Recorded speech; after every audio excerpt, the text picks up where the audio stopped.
Chers téléspectateurs, bonjour et bienvenue à notre émission consacrée à l'archéologie en pays biblique. Et bienvenue à toi Henri, nous sommes heureux de te retrouver comme chaque semaine sur notre plateau. Ah mais la joie est réciproque. Bonjour Lydie. Turquie, terre biblique, plus qu'on ne le pense généralement. C'est ce que nos deux émissions précédentes ont déjà montré. Si aujourd'hui le pays est à très forte majorité musulman, à peu près 95%, il n'en a pas toujours été ainsi. Il y a un siècle à peu près, il y avait encore quelques 30% de chrétiens en Turquie. Le christianisme naissant y avait trouvé bon accueil, même si l'opposition était à la mesure du bouleversement occasionné, comme nous l'a montré le récit de l'implantation de l'église à Éphèse. Aujourd'hui, nous vous proposons une émission illustrative sur quelques monuments de l'histoire chrétienne en Turquie. Henri, à toi de nous introduire le sujet. Oui, volontiers. Mais nous commencerons par la ville d'Istanbul. Alors, Istanbul n'est pas aujourd'hui la capitale de la Turquie, même si c'est la ville la plus grande. La capitale de la Turquie, c'est Ankara, capitale politique. Mais Istanbul est une ville avec une très longue histoire et qui a changé 2 fois de nom. Elle en est à son 3e nom aujourd'hui. Donc à l'origine, c'est la ville de Byzance qui a été fondée au 7e siècle avant Jésus-Christ déjà. Au 3e siècle, la ville de Byzance impose une taxe aux bateaux qui passent par le Bosphore, passage obligé pour aller à la mer Noire.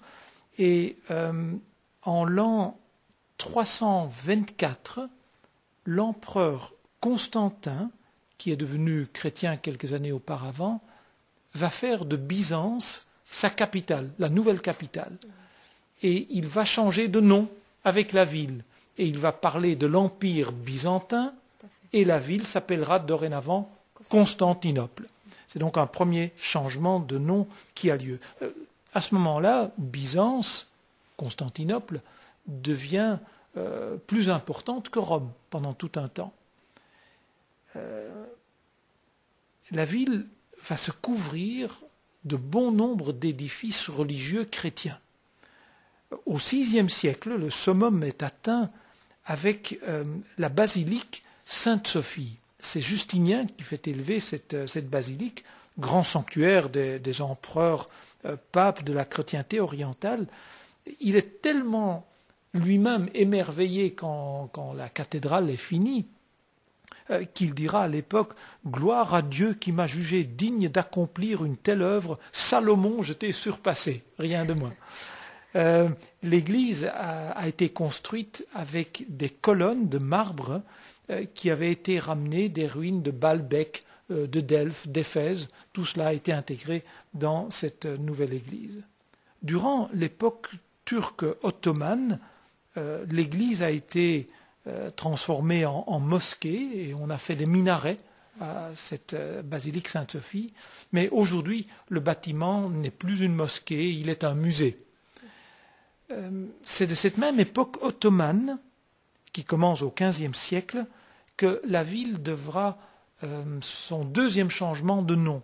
On va parler d'Istanbul et on ne parlera plus de Constantinople.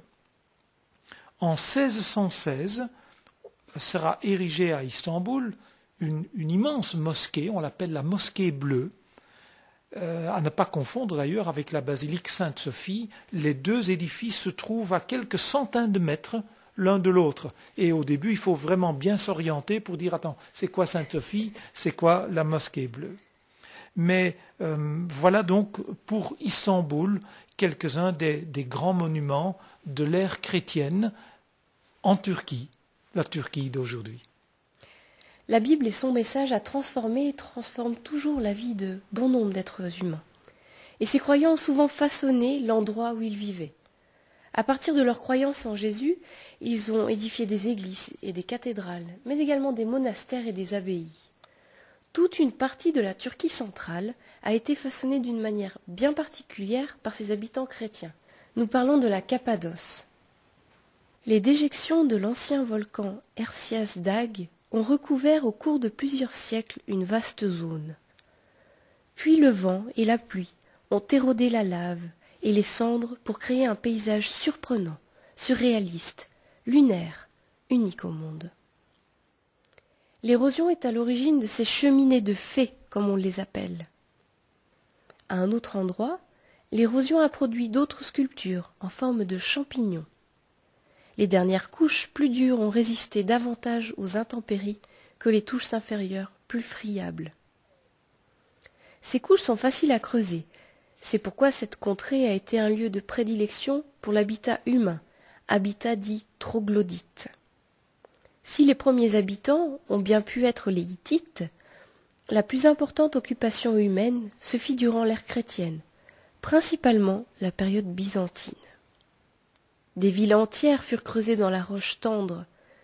Pas seulement les habitations étaient creusées dans le roc, mais également les églises, les chapelles, les monastères. On en a dénombré plus de 1000. Sur les murs et sur les voûtes, les artistes des diverses communautés chrétiennes ont peint des scènes bibliques, principalement inspirées de la vie du Christ. La majeure partie de ces peintures date du Xe ou du XIe siècle, mais il y a aussi quelques rares exemples de décorations d'églises de la période dite iconoclaste, c'est-à-dire les années 730 à 843 après Jésus-Christ. C'était une période où l'on ne représentait aucune forme vivante. C'est pourquoi il n'y a que des formes géométriques, ou un décor végétal, ou la croix. Si le style semble rudimentaire, il est néanmoins sans équivalent en Europe. Au IVe siècle, la chrétienté de Cappadoce a fourni plusieurs théologiens et pères d'Église comme Grégoire de Nazianze qui présida le deuxième concile œcuménique de Constantinople, puis Grégoire de Nicée et son frère Basile de Césarée. Ici, en Cappadoce, les chrétiens ont vécu une vie pas toujours facile, mais faite de foi enracinée dans la Bible et dans l'enseignement du Christ. Lorsque les assauts arabes musulmans se multiplièrent en Anatolie, les habitants se firent des villes-refuges sous terre. On en a déjà découvert une trentaine de ces villes souterraines. La plupart sont reliées entre elles par des galeries de plusieurs kilomètres. Certaines de ces villes souterraines vont jusqu'à 8 étages en profondeur. Grâce à des bouches d'aération savamment camouflées en surface, ces endroits pouvaient accueillir jusqu'à 2000 personnes, ainsi que les animaux, et cela pour des périodes allant de quelques jours à quelques semaines, le temps qu'une troupe de guerriers soit passée, supposant que les habitants avaient fui le pays. Les animaux occupaient des étables au premier et au dernier étage afin de fournir un chauffage naturel. Il y avait des cuisines, des cheminées, des chambres, des cuves pour fouler le raisin. Nous sommes ici à 40 mètres sous terre, mais aussi des églises souterraines. Même si la cache était découverte, il était pratiquement impossible de débusquer la population, car les quelques entrées étaient bloquées par des énormes pierres qu'il n'était possible de manœuvrer que de l'intérieur. Si depuis longtemps les invasions ont cessé, les villes troglodytes de Cappadoce se sont petit à petit dépeuplées naturellement. L'érosion et les tremblements de terre ont rendu ces habitations peu sûres. Et les derniers chrétiens, des Grecs orthodoxes et des Arméniens qui étaient ici, ont été contraints de quitter la région en 1924. La Cappadoce est une contrée fascinante, tant par ses beautés naturelles que par son intérêt historique, mais aussi archéologique. C'est là que nous retrouvons aussi tous les débuts du christianisme, car peu de personnes se rendent compte que ce qu'on appelle aujourd'hui la Cappadoce est la contrée, la région qui dans la Bible s'appelait la Galatie. Et en Galatie habitaient ce qu'on appelait les Galates. Et l'apôtre Paul va écrire une lettre aux Galates, c'est-à-dire des gens de la région de la Cappadoce. Et quand on sait cela, la lettre de Paul aux Galates, on pourrait dire à la limite aux Cappadociens, mais le nom n'était pas encore tel, mais la lettre de Paul aux Galates devient du coup très intéressante quand on regarde ce qu'on a trouvé du patrimoine chrétien en Cappadoce. Quel est l'essence de cette lettre de l'épître de Paul aux Galates? Le problème qui se joue dans ces premières communautés chrétiennes, c'est que par la présence de croyants d'origine juive, et qui eux avaient toutes les règles que l'on connaît dans l'Ancien Testament, eh bien ces croyants disaient « Ah ben vous qui acceptez Jésus-Christ, vous devez aussi accepter toutes ces règles, car sinon vous n'êtes pas juste devant Dieu. » Et c'est là où cette lettre de l'apôtre Paul aux Galates, précisément, va dire on n'est pas juste devant Dieu parce que l'on suit toutes sortes de règles et de rites. La bonne nouvelle que je vous annonce, dit l'apôtre Paul, c'est qu'on est juste devant Dieu quand on accepte que Jésus-Christ a ouvert la voie de rencontre entre Dieu et l'être humain. Et ça, c'est vraiment quelque chose d'extrêmement bouleversant. C'était bouleversant à l'époque, et j'oserais dire que c'est toujours bouleversant aujourd'hui. C'est libérateur en quelque sorte. C'est extrêmement libérateur, et celui qui peut saisir cette réalité-là, c'est vrai, découvre dans ce cas-là que la personne, le message du Christ, c'est effectivement une bonne nouvelle, alors que la tendance naturelle de l'être humain, c'est celle d'essayer de découvrir qu'est-ce que je dois faire, qu'est-ce que je ne peux pas faire. Donc toute une religiosité faite d'obligations et d'interdits. Et le message biblique n'est pas du tout dans cette optique-là. D'ailleurs, l'apôtre Paul rapporte qu'un jour, il a eu une dispute assez sérieuse avec son collègue Pierre, le fameux apôtre Pierre, sur cette question-là.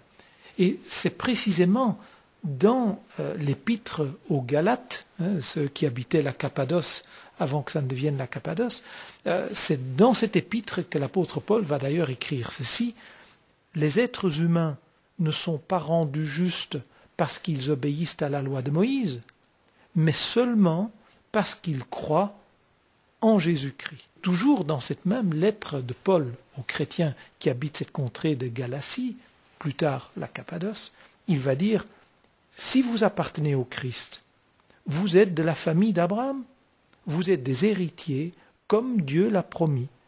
Il n'y a donc plus de différence entre les Juifs et les non-Juifs, entre les esclaves et les personnes libres, ou entre les hommes et les femmes.